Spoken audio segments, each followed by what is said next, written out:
The morning broke slow and colorless, filtered through a dull ceiling of cloud.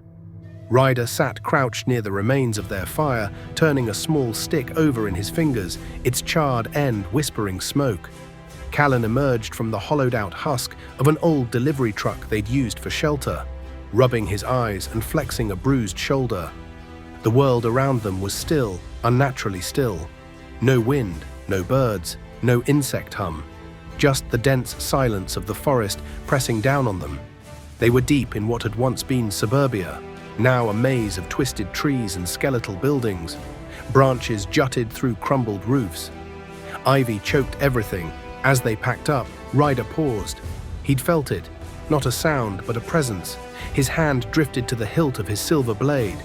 From deeper in the trees, something moved. Not a demon, a man.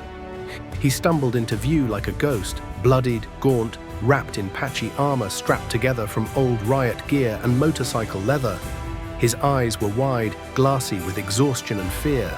Don't move," he rasped, raising a hand, not in threat, but in warning. Ryder didn't. Callen reached for his own weapon, but waited on Ryder's cue. The man staggered closer, falling to one knee. His breathing was ragged, like he'd been running for miles with something on his heels. "They're changing," the scavenger hissed. "You don't understand. They dash." Ryder stepped forward. "Who?" "The day demons," he whispered. "I saw a pack, 8 of them. They didn't make a sound, not one. Just moved like wolves, coordinated, eyes tracking, flanked a caravan without even snarling. No frenzy, just precision." He looked up, sweat and grime streaking his face. "They're not beasts anymore, they're planning." Behind him the trees creaked. Ryder's head snapped up. Too late. From the tree line, movement. Blinding fast, a blur of sinew and pale, scarred flesh. 1, then 2, then 5 more. Day demons, but not like before. Their limbs were leaner, muscle taut under mottled skin. Eyes glinted yellow, but not wild, focused. They didn't scream, they didn't roar, they charged in silence. Ryder grabbed Callen by the arm and shoved him back. "Run!" The scavenger turned too slow. Claws found him, dragged him down. No cry, just a wet sound, fast and final. Ryder unsheathed his blade, silver catching what little light there was, and stood his ground as the first demon lunged. The fight began in silence. Not the kind of silence that comes with peace, but the tense, strangling quiet that coils around the throat just before violence erupts. The birds had stopped. Even the wind seemed to hold its breath.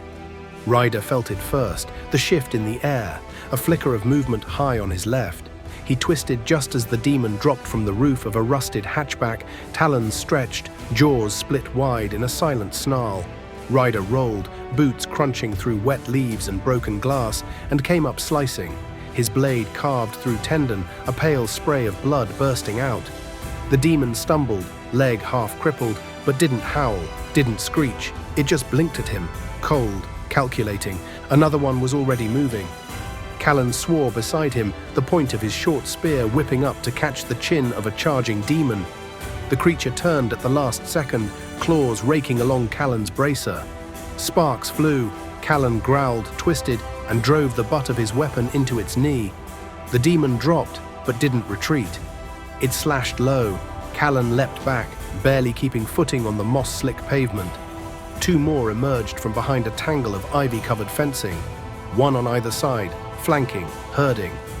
"They're surrounding us," Callen snapped, adjusting his stance. "I know," Ryder said. "Stay close."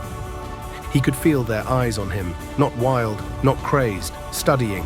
One took a few steps forward, tilting its head like a predator testing prey for weakness. Ryder didn't give it the chance. He feinted right, then spun left and drove his blade straight into its chest, right into the pulsing blue spot. The demon's body spasmed once, then collapsed like a dropped puppet. No scream, no final hiss. Just silence. The scavenger, still bloodied from earlier, panicked. He turned to run, ignoring Ryder's sharp, "Don't." Too late. The final demon, the one that had been holding back, struck like lightning from the underbrush. It tackled the man hard, slamming him into the dirt. The man shrieked once, short and sharp, before the demon reared back to strike. Ryder didn't hesitate. He hurled his blade like a javelin. It flew through the mist and hit true, right in the demon's glowing mark. It dropped, twitching. But the scavenger wasn't moving. Callen rushed over, dropped to his knees, but after a second of trying to stem the bleeding, he looked up and shook his head. "Gone," he said quietly. Ryder stepped forward, retrieved his blade from the corpse. Around them, the fog began to settle again. The air was heavy. The birds, so loud just an hour ago, still hadn't returned. Ryder turned to Callen. "That last one, it didn't run." "No," Callen said, "it watched." They both turned to where the tree line was broken. The fifth demon, the one that hadn't joined the fight, was gone. Withdrawn, not defeated, not scared, just done. Ryder wiped blood and moss from his blade, using the sleeve of the dead man's jacket. "They're learning," he muttered. Callen looked at him. "What does that mean for us?" Ryder didn't answer. He just looked down the road ahead, mist curling around cracked pavement and creeping vines like the earth itself was holding its breath. They weren't just fighting demons anymore. They were fighting something that's learning its enemy.